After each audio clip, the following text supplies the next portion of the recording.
சிக்கனுக்கு முட்டை குழம்பு செய்யறதுக்காக முட்டை எடுத்து வச்சுருக்கேன். அதுக்கு முன்னாடி புளி ஊற வைக்கிறதுக்காக சுடுதண்ணி வச்சு ஊற்றி ஊற போட்டிருக்கேன். ஏன்னா நான் இப்போ குழம்பு செய்கிற டைமில் தான் ஊற வச்சுருக்கேன். அதனால் சீக்கிரமாக ஊறுறதுக்காக சுடுதண்ணி போட்டு ஊற வச்சுருக்கேன். பாருங்கள், சுடுதண்ணி ஊற்றுறதுனால புளி சீக்கிரமாக ஊறிடுச்சு. நம்ம டக்குன்னு அவசரமாக செய்யணுன்னா சுடுதண்ணி போட்டு புளியை ஊற வச்சுக்கோங்க. இது ஒரு டிப்ஸ் கூட.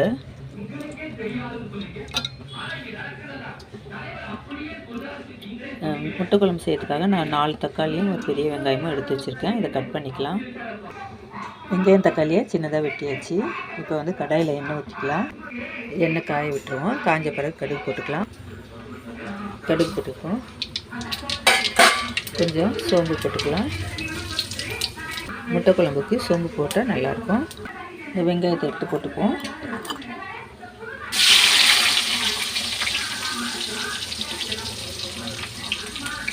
வெங்காயம் கொஞ்சம் வதங்க விடுவோம். கருவேப்பிலை வாஷ் பண்ணி போட்டுக்கலாம். இது மரத்தில் பறிச்சுட்டு வந்துருக்கோம். இப்போ ஃப்ரெஷ்ஷான கருவேப்பிலை.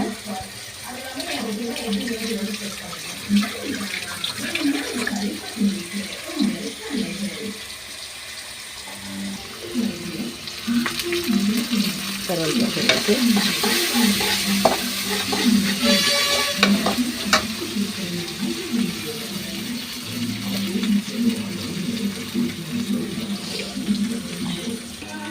இப்போ தக்காளி ஆட் பண்ணிக்கலாம்.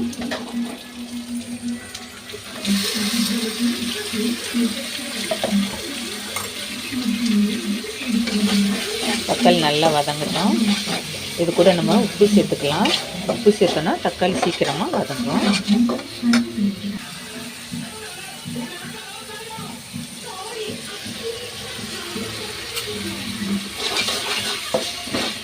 கல் உப்பு சேர்த்துருக்கேன். இதுக்கு தக்காளியே கொஞ்சம் நல்லா வதங்க விடுவோம்.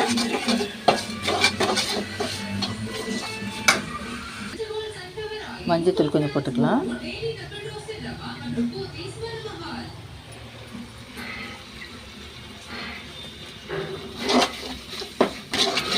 இப்போ தக்காளி நல்லா வதங்கிடுச்சு. மஞ்சத்தூள், மிளகாத்தூள்லாம் சேர்த்துக்கலாம். கொஞ்சமாக இந்த மிளகாத்தூள் சேர்த்துக்கிறேன். அப்புறம் குழம்பு மிளகாத்தூள் கொஞ்சம் சேர்த்துக்கலாம். இது இப்போ தனி மிளகாத்தூள். இது குழம்பு மிளகாத்தூள். இது கொஞ்சம் ஆட் பண்ணிக்கிறேன். குழம்புக்கு தேவையான அளவுக்கு காரத்துக்கு ஏற்ப போட்டுக்கலாம். நான் காரம் ரொம்ப சேர்க்காதனால கொஞ்சமாக தான் சேர்ப்பேன். அதனால் கொஞ்சம் தான் போட்டுக்கேன். நீங்கள் உங்களுக்கு தேவைக்கு போட்டுக்கலாம். இப்போ இதில் கொஞ்சம் பச்சை வாசனை போன பிறகு நம்ம புளி கரைச்சி ஊற்றிப்போம். மிளகாத்தூள் பச்சை வாசனை போயிடுச்சு. இப்போ நம்ம புளி கரைச்சி அதை கொஞ்சம் ஊற்றிக்கலாம். புளி கரைச்சி ஊற்றி இப்போ நம்ம இதுக்கு தேவையான அளவுக்கு கொஞ்சம் தண்ணி ஊற்றிக்கலாம். குழம்புக்கு தேவையான அளவுக்கு தண்ணி ஊற்றிப்போம்.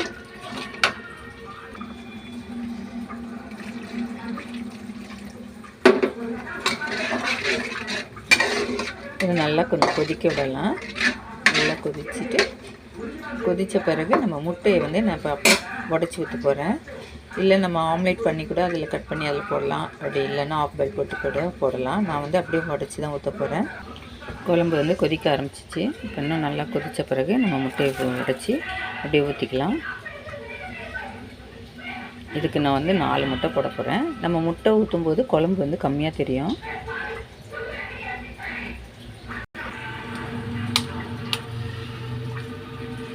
அப்படியே உடச்சி ஊற்றிக்கலாம். இது கொதிக்கும்போது ஊற்றும்போது முட்டை கரையாது. அப்படியே வெந்துடும்.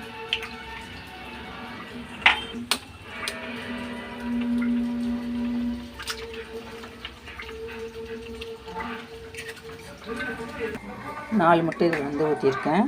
நம்ம இப்படியே ஊற்றும்போது அந்த புளிப்பு காரம் எல்லாம் இறங்கி அந்த முட்டையில் இருக்கும்போது நல்லாயிருக்கும். முட்டை சாப்பிட்றதுக்கு டேஸ்ட்டாக இருக்கும். இப்போ கொஞ்சம் நேரம் நம்ம கரண்டி போடாமல் அப்படியே விட்டு கொதிக்க விடுவோம். அது வெந்த பிறகு நம்ம கொஞ்சம் கலக்கி விடலாம். இப்போ அப்படியே கொஞ்சமாக திருப்பி விட்டுக்கிறேன் முட்டை.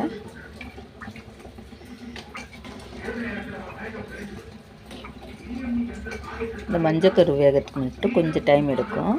அதனால் அதை நம்ம ரொம்ப கலக்காமல் அப்படியே வச்சோன்னா நம்ம சாப்பிட்றதுக்கு அப்படியே பீஸாக வரும்.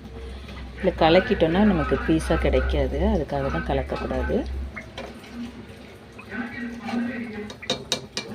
இது நல்லா கொதிக்க விட்டுட்டு நம்ம கொத்தமல்லி தழை போட்டு இறக்கிட வேண்டியதான். அவ்வளோதான், முட்டை குழம்பு ரெடி ஆகிடும். இது ஒரு ஈஸியான தான், இது ரொம்ப ஈஸி, யார் வேணாலும் செய்யக்கூடியது தான் இது.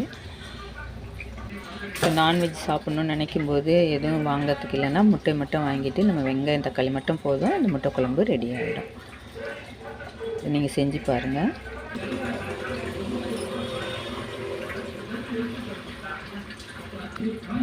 இந்த முட்டை குழம்பு நம்ம சாதத்துக்கும் சாப்பாட்டுக்கு யூஸ் பண்ணிக்கலாம், இல்லை தோசை இட்லிக்கு கூட நம்ம சைடிஷாக இதை யூஸ் பண்ணிக்கலாம்.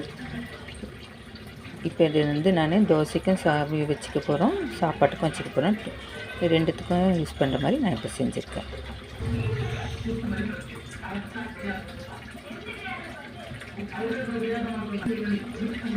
மஞ்சக்கரு வெந்துடுச்சு பாருங்க. இப்போ தனியாக ஒரு பீஸை இது நம்ம சாப்பிட நல்லாயிருக்கும்.